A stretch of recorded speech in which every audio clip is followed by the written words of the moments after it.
This is Fresh Air. I'm Terry Gross. My guest, Grandmaster Flash, is one of the pioneer hip-hop DJs. In the 70s, he developed mixing and scratching turntable techniques that became part of the basics of hip-hop. He started off DJing records at parties in the South Bronx. His group, Grandmaster Flash and the Furious Five, were one of the first hip-hop groups to break out of the local scene and become an international success. We'll hear some of his classic recordings a little later, but let's start with a track from his new CD, Grandmaster Flash Essential Mix Classic Edition, featuring his mix of dance hits from the 70s and 80s.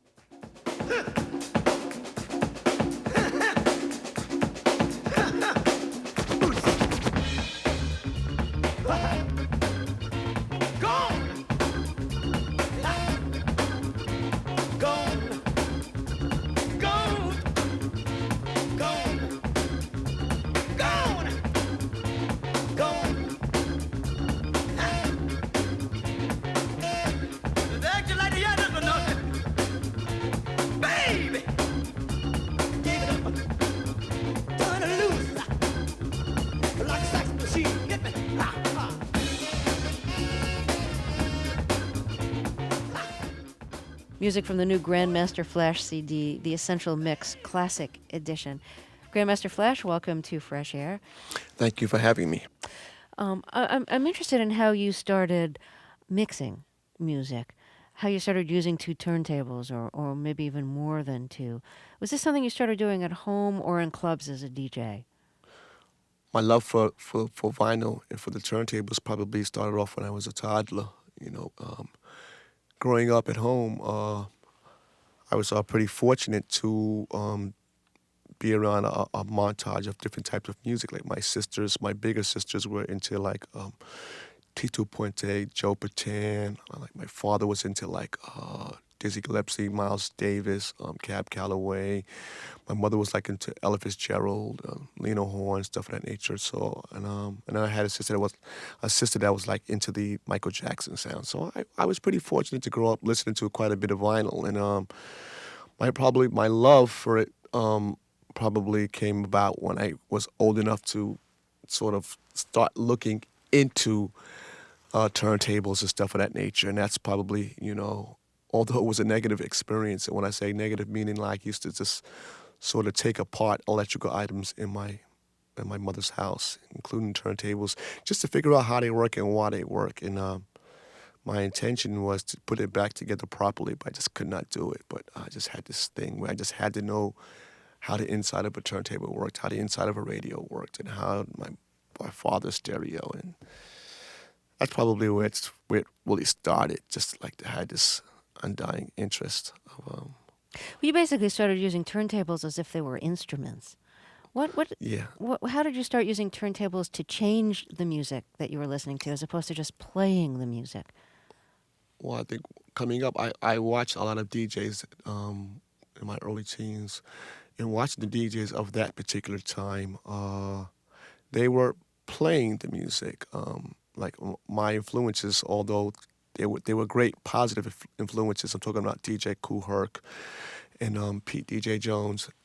These two DJs inspired me to do what I did, and they would play the music, and I just sort of felt like I can take the most exciting part of a record, which we call the break, and sort of extend that, because a lot of these songs that I was listening to were like obscure funk tunes where the break section was like maybe 10 seconds long. And from a frustrated point of view, I had this thought that if I can just come up with a system, a way of just taking duplicate copies of the record with two turntables and a mixer, I can extend that 5 or 10 second part seamlessly and make it 10 minutes if I wanted to. And that's my thoughts manifested into creating an art form called the quick mix theory, which is actually taking a passage of music or two duplicate copies of vinyl and sort of moving the disc back and forth and repeating a section of the passage, between duplicate copies of the record. That's where it started. So you'd let like the 10 seconds play on one record and then switch to the other turntable, and meanwhile back up the first turntable to the beginning of that part of the record. Exactly. And that was called the clock theory, yeah. Because you were putting the needle down on exactly the right part of the record with the rhythm that you wanted to hear.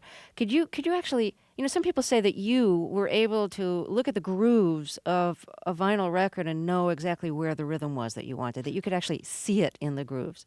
Well, actually, no, I was pretty decent at it, but it was my first student that I taught this quick mix theory to, Grandmaster Theodore, was probably the best at that, and it was called needle drops. But what I came up with is what I call the clock theory, and the clock theory was where you would place the needles down on both copies of the vinyl, and when the ending of one was over, you would push in the next fader, but while the other one was playing, you would sort of spin the record back one or two revolutions to the top of that break, and then when the other one was over, you would push in the other. So it was like push, spin back, push, spin back. So I actually never, this made it an assured way of being able to get back to the beginning of the break section without actually having to pull the needle up. And what I would do is I would mark like on the label if it was like a record from if it was a 12-inch from Atlantic Records, and if the break began at, let's just say, at the top of the A, I would sort of put like a magic marker right there. So that would be my clock of where I had to bring the record back to one or two revolutions back to re-arrive at the top of the break. And I would just sort of do this with two copies of records back and forth, back and forth. So picking up the needle, was no longer an issue because that day wasn't definite. Because once you picked it up, I could always get close to it, but it was never really like exact. And creating the clock theory, which all DJs use today now, when they mark the album at a certain point, is one of my contributions to the art of the DJ mix. My guest is Grandmaster Flash. We'll talk more after a break. This is Fresh Air.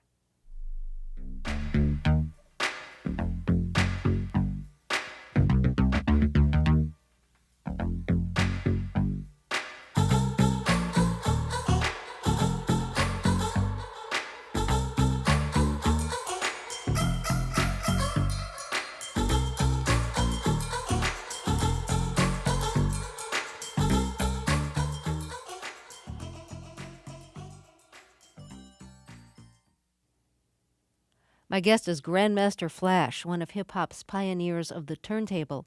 He developed some of the mixing and scratching techniques that became basics of hip-hop. Now, was scratching something that you invented, or was that invented by one of the people who influenced you? Well, actually, it was called cutting, and the whole thing was, like I said earlier in the interview, it's called the quick mix theory, and we called it cutting because it was actually taking a section of the rhythm and rearranging it. And this is something that I've created over 27 years ago. It's now called scratching, which is sort of just like one part. It's almost like, saying to a boxer, he's boxing, but now we're going to call it right hook. The right hook is only one area of a boxer's skill, and like the scratching is just one area of what this thing, entails. Scratching, just for any of our listeners who don't know what scratching is when you're moving the record back and forth with the needle on it, and the sound of the needle scratching the record creates part of the rhythm track that you're going right. for. A percussive sort of sound. Yeah, right. yeah. So, Exactly. did you practice that a lot at home so you could just like really play these turntables as instruments and do exactly what you wanted on them?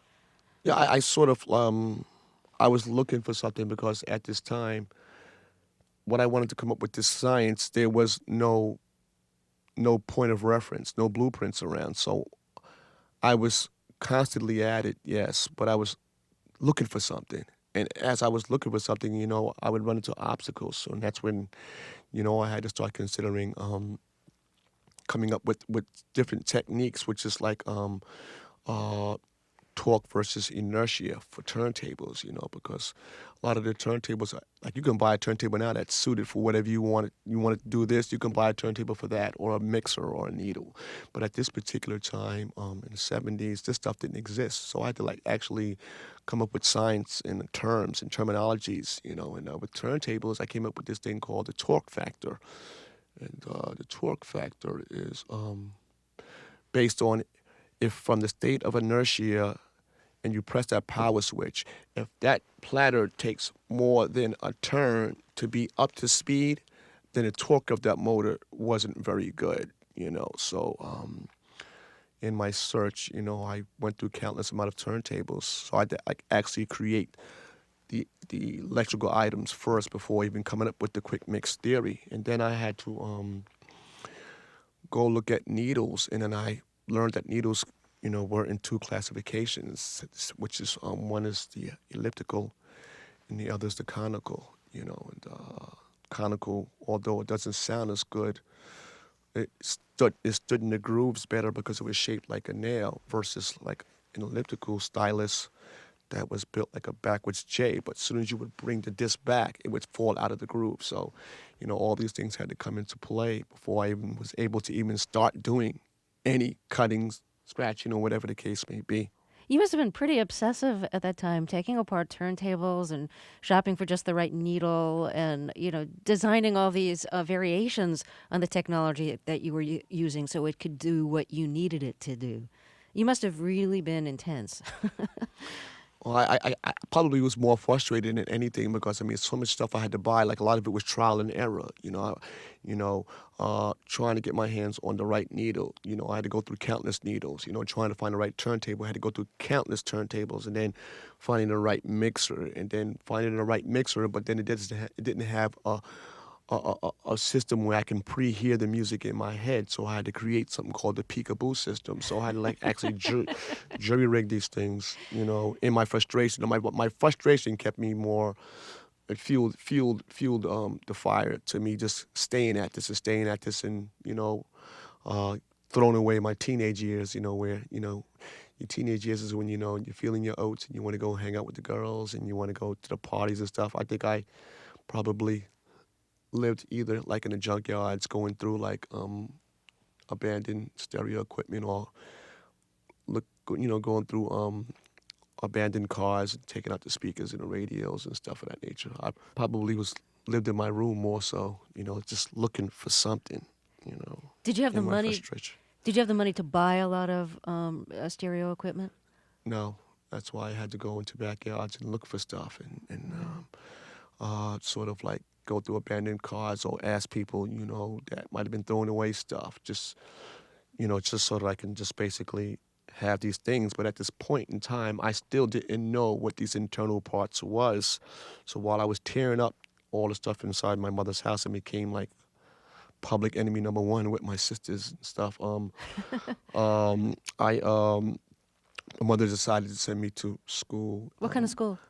Samuel Gompers Vocational and Technical High School. And that's where I started to understand, like, what is a resistor, what is a capacitor, what is AC versus DC, what is a transformer, what's a push-pull circuit, what's a diode rectifier, what's transistorized versus tubes, and what's an ohmmeter, and what's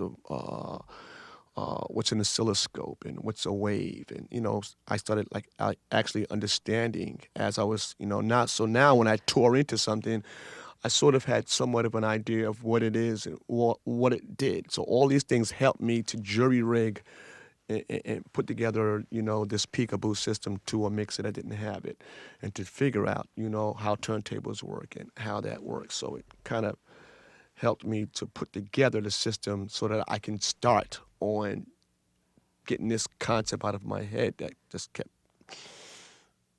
it just kept staying in my head, so to speak. Why don't we listen to one of your now classic recordings, and this is The Adventures of Grandmaster Flash on the Wheels of Steel. You say, one for the trouble, two for the time. Come on, girls, let's rock that. 5-5 Freddy told me everybody slide. DJ spinning, I said, my. Flash is back, Flash is back, Flash is fast, Flash is cool. Francois, c'est pas, Flash ain't no Jew. You say one for the trouble, two for the time. Come on, girls, let's rock that.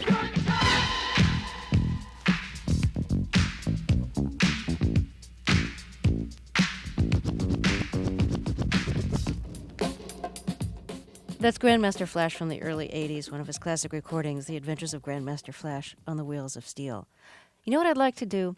I'd like to hear that again, but this time keep your microphone on and have you describe what you're doing as we listen to it. Here we go. You see, Punch Face. you see, This is Spoon and G Monster Jam. I let it go there. For the time. Come on, girls, let's rock that. Into Blondie here. DJ spinning, I said, my, Flash is back. Punch Face. Punch Face. Flash is cool, Francois, c'est pas, Flash ain't no do. You say one for the trouble. Back to Spoonie two for again. the time. Come on, girls, let's rock that. Into Good Times. Chic.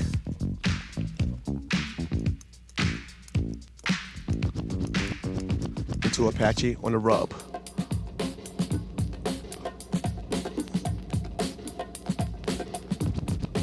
Cutting it up, cutting it up. Back in again.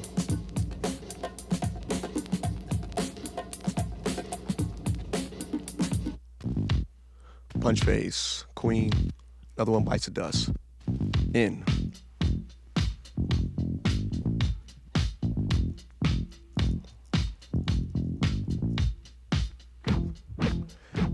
Cutting into rhythm.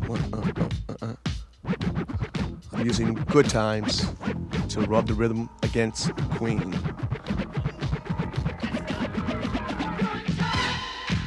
Good Times by Chic. Now, that release is so nice, the way it synchronizes there. Thank you. Thank you. That's the whole key to it, you know. That's what my contribution is. Keeping it on time. That was like the key. Grandmaster, come faster. It's I Punch Face from Freedom. Grandmaster, come faster. Cutting it up. Grandmaster, come faster. And Punch Face in Good Times. Back to Good Times. That's Grandmaster Flash walking us through his recording, The Adventures of Grandmaster Flash on the Wheels of Steel, recorded in 1981. You know, the way Good Times and Queen's Another One Bites the Dust, the way the rhythm of the two work together is really good. What made you think about putting those two together? I think, well, probably, I mean, first they were two pretty big songs at that particular time, and they're almost in the same key. They're almost identical in the way that the bass is being played, and they worked really well in the club back in the days. So I felt, you know, putting it in the mix was like a real good idea, you know. Now, when we left off in your development as a DJ, you were still working at home and scavenging audio equipment from junked cars and things like that. Once you perfected your technique and you started working parties and then working in clubs, what was it like for you to see the reaction of the crowds to the thing that you had been doing alone in your home?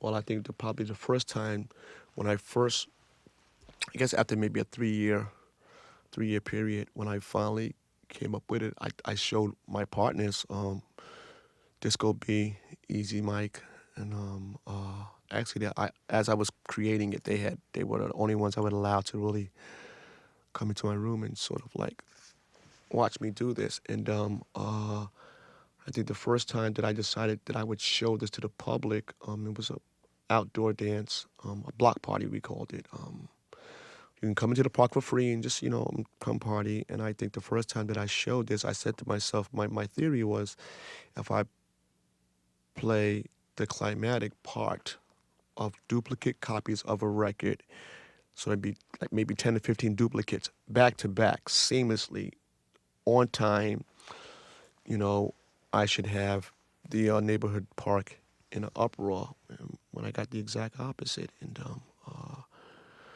it's kind of painful that, you know, it didn't work according to what I thought it would. People just sort of just stood there and just stood there quiet.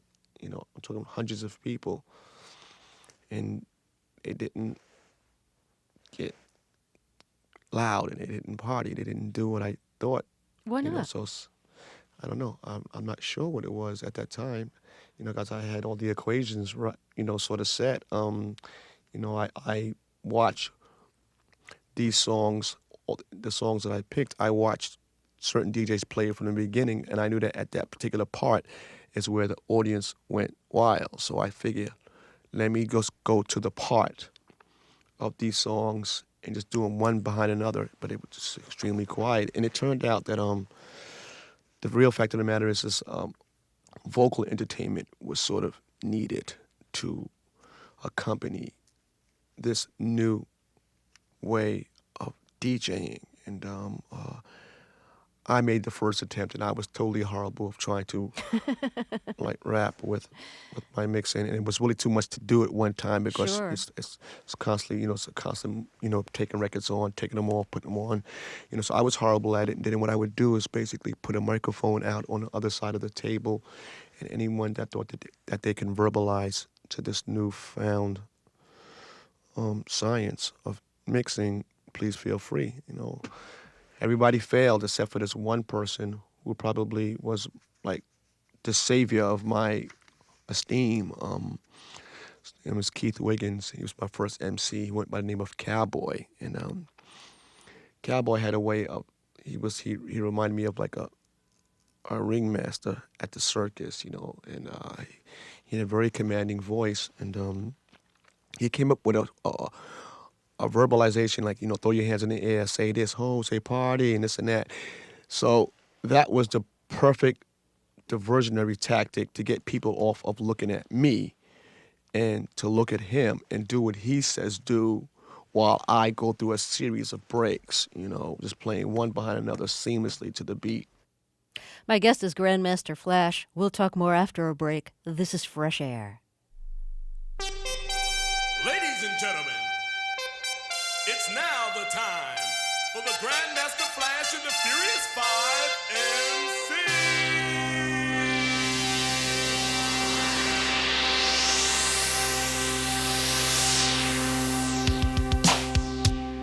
We're coming, we're coming, we're coming, we're coming, we're coming, we're coming, we're coming, we're coming, we're here. Oh.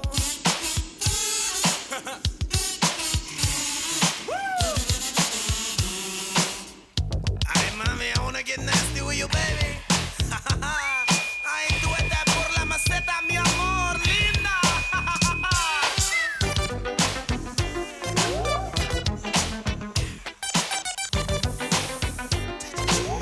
We wanna rock you. We're the kings of swing. We're chosen to rule. My guest is Grandmaster Flash, one of hip-hop's pioneer DJs. He developed some of the turntable mixing and scratching techniques that became basics of hip-hop. His group, Grandmaster Flash and the Furious Five, had several hits on the hip-hop label Sugar Hill Records.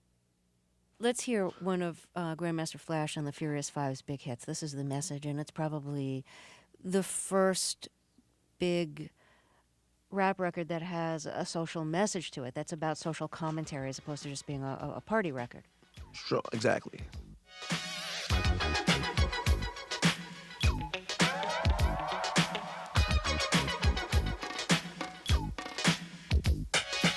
It's like a jungle sometimes. It makes me wonder how I keep from going under. It's like a jungle sometimes. It makes me wonder how I keep from going under.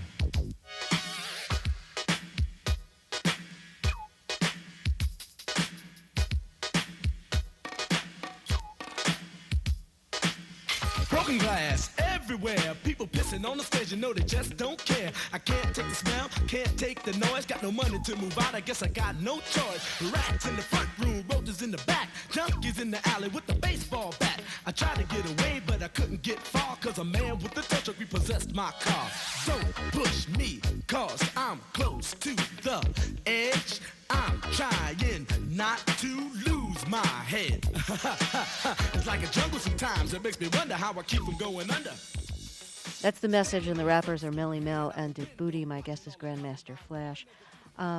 Let's get back to your new CD, the Grandmaster Flash Essential Mix Classic Edition. One of the things on here is Blondie's Rapture, and that's one of the songs that you sample in The Adventures of Grandmaster Flash on the Wheels of Steel, because she mentions you in the song. Yes. How did you find out about each other? Do you know? Well, actually, how it happened was when I was maybe 10 years before I recorded making records.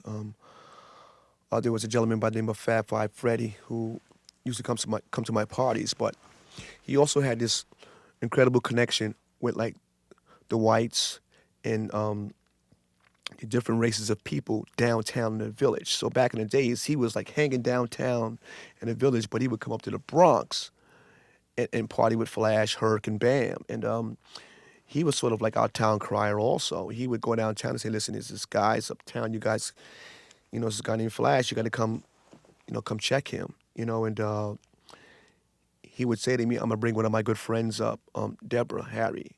And everybody at that time knew that name. And I was basically on some right, whatever.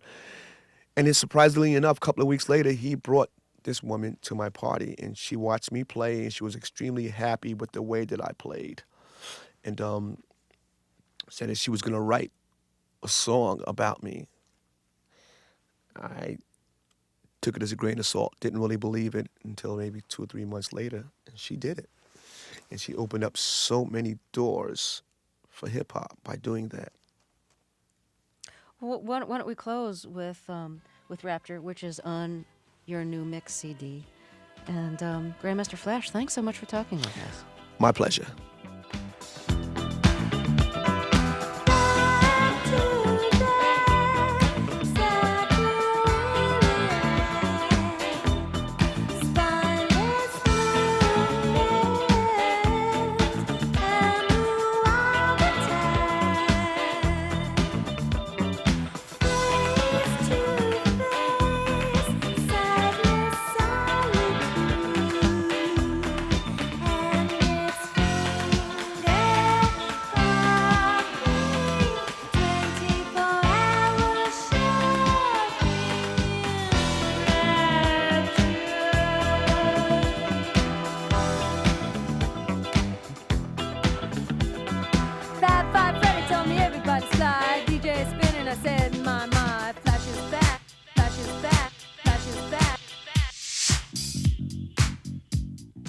Music from the new CD, Grandmaster Flash, Essential Mix, Classic Edition.